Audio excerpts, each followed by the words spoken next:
I'm right here next to this lovely little family of geese. I'm not going to go over and disturb them, but today I'm going to be exploring nature by myself once more because I rode my bike here and I couldn't exactly bring Braylee, but hopefully next time she'll be with us. So let's see what we could find. Alright, over here we have this large mushroom. It's yellow with these scales on it.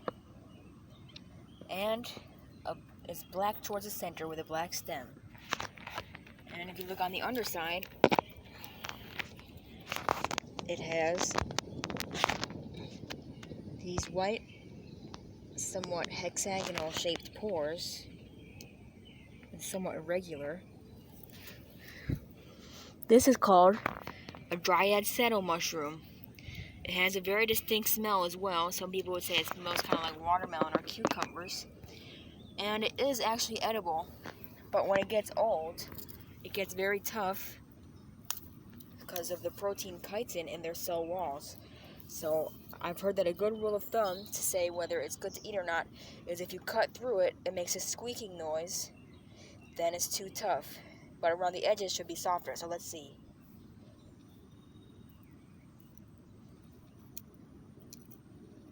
So the edges are fine, but if you go closer to the middle,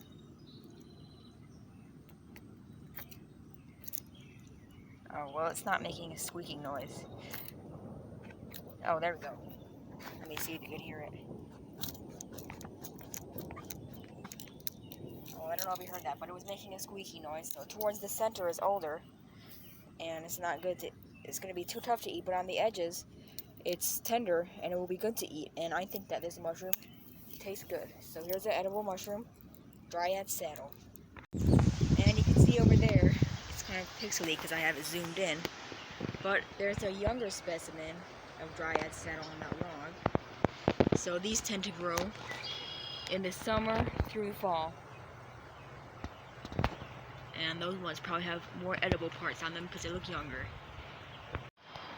Ended up getting closer to get a better view of it. Ooh. So that's what it looks like when it's younger. And the underside. Oops. Well, the underside.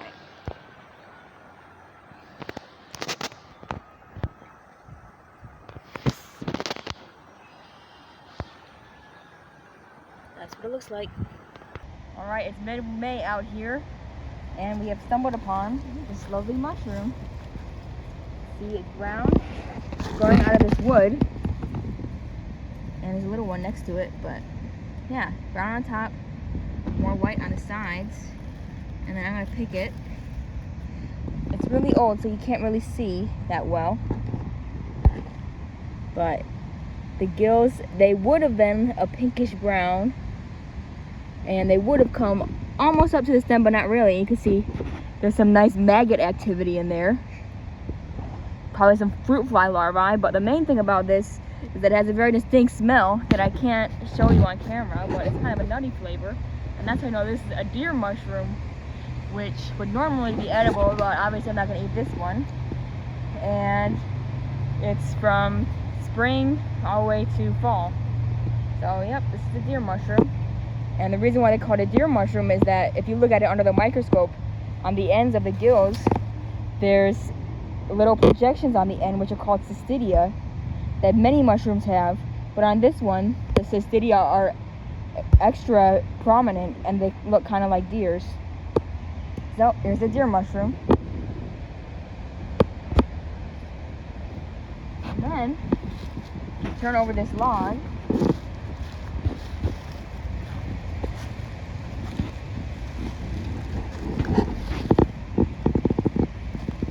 It's a nice little home of ants.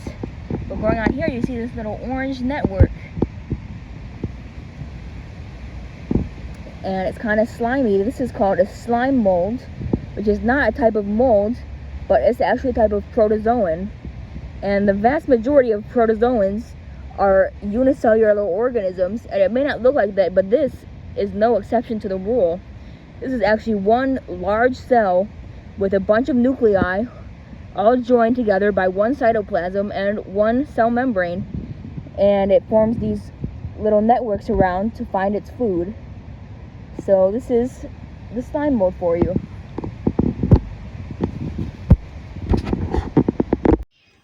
Over here we got these mushrooms. I think that these are called mica ink caps. They're growing out of this log here. And yeah.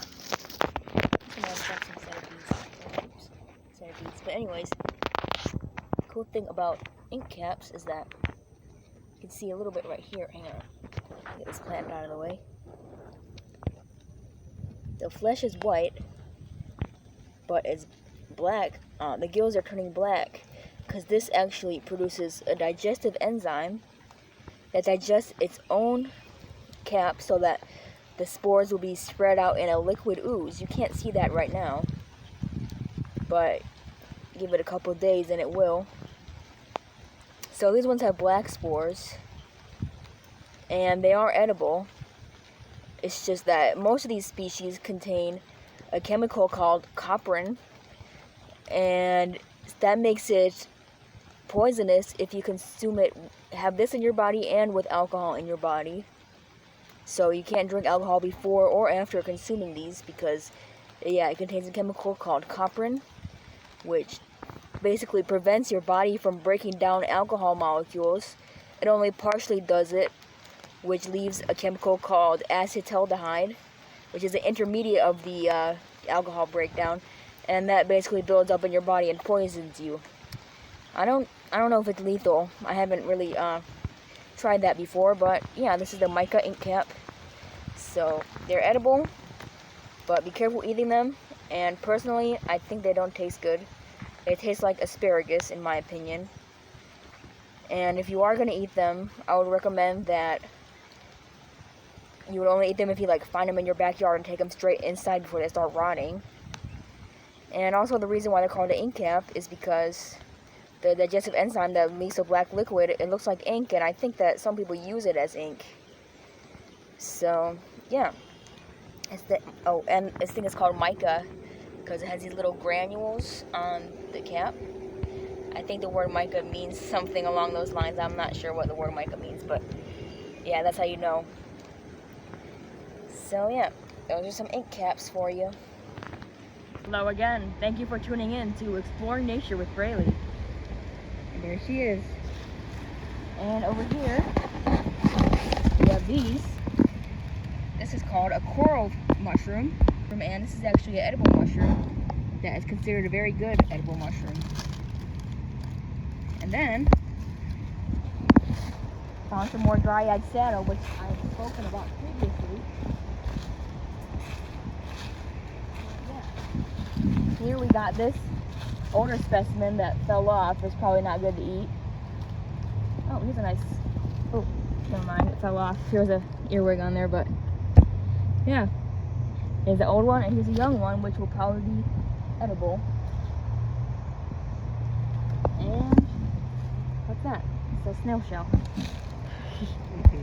Alright.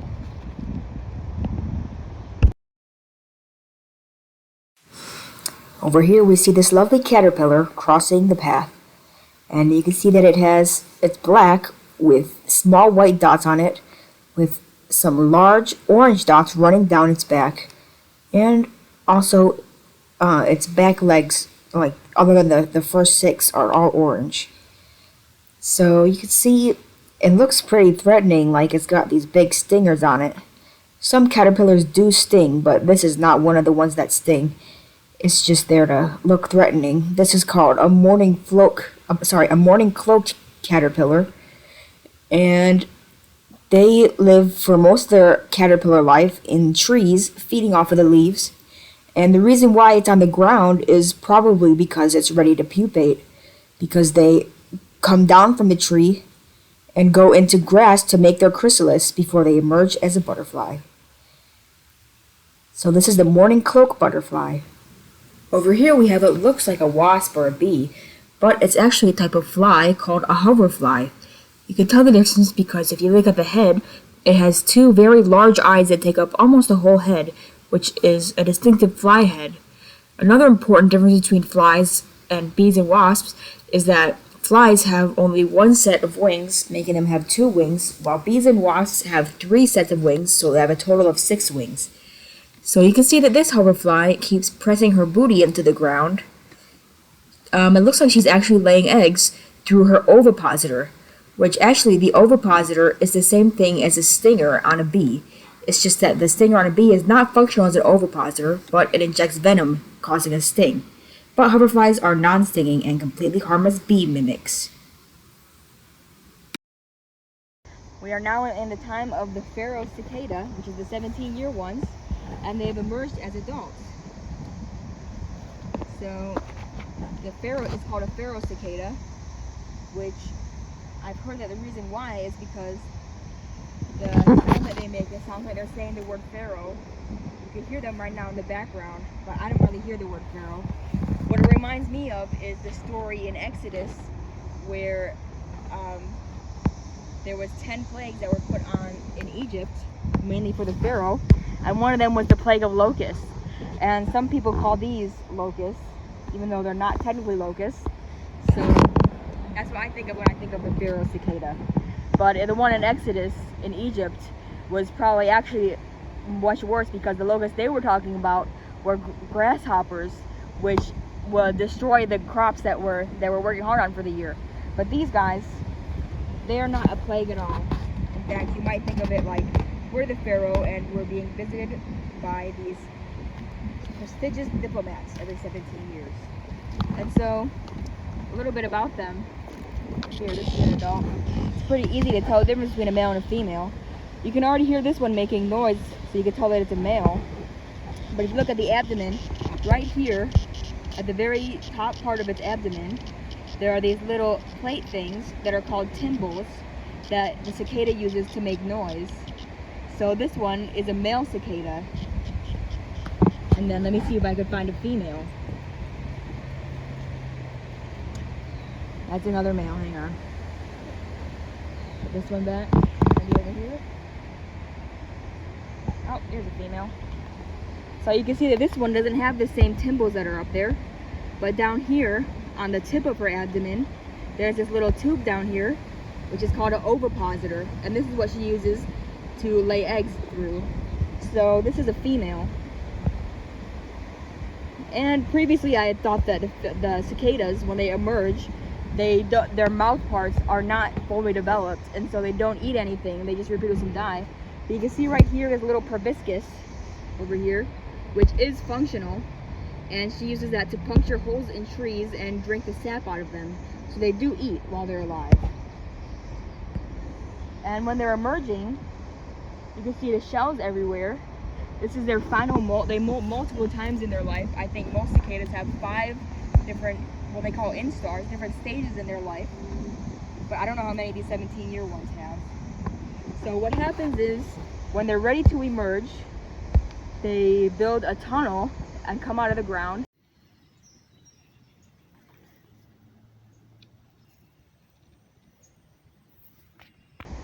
And then they start producing some digestive juices that will loosen their old skin from their new skin. And then it will leave behind this. And when they're ready, their blood pressure, they don't have actual blood, it's called hemolymph, but it's the same thing. Their blood pressure increases and forms a crack right here in the top part, and then they will emerge, and they will not have any pigment in their skin, and their wings will be closed up, and they will pump hemolymph into them to expand them. So you can imagine that that's a very precise process. There's a lot of things that could go wrong, and we see an example of this right here. This guy was not able to fully pump his wings out all the way, and so they're all messed up like this. What might have happened was that he was either not in an optimal position to do it, or the digestive enzymes did not work. They did not get every single part of his body, and the wings stuck inside of his skin, and they were not able to emerge all the way. So the ones out here look pretty good, but if you go into more residential areas, there's a lot more things that go wrong. There's a lot of more cicadas that have stuff wrong with them because of various factors like getting knocked off or people mowing their lawns and just stuff like that. So yeah, there are a lot better outcomes in this natural environment. And that's a Pharaoh cicada for you. All right, we found a spot that's very good for the young ones to come out. You can see down here, these are the tunnels that they dug when they were ready. And a bunch of fallen shells from earlier. And then they crawled up and they made them all on these leaves.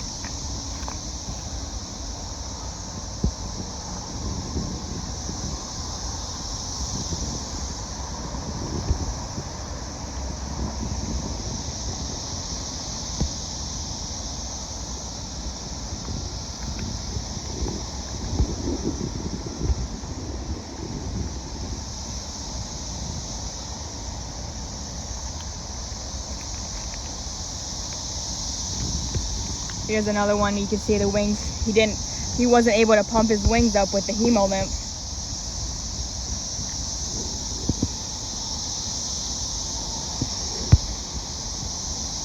All right, here's an example of the hangout hub that these cicadas like to stay at. They're all over this tree, preparing for the next generation. Whoa. See these? Oh, I lost my eye on them. These two up here, they've already found their mate and they're preparing for the next generation. But the other ones are still calling out and looking for a female.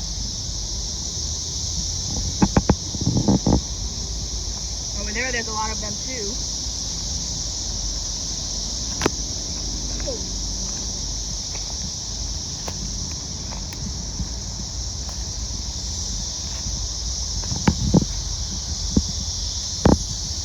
There they go. Just scared them away. They all went over there.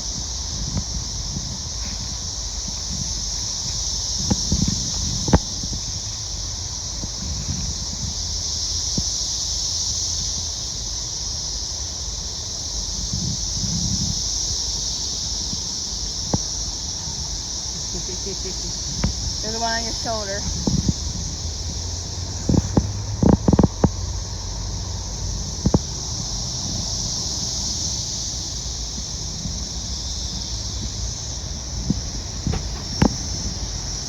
Here it is. This is paradise. Oh. Merry Christmas, everybody. Oh, some treats for the children. Except for Braylee. Here you go. Enjoy your treats. Braylee already got hers and then vomited. Oh.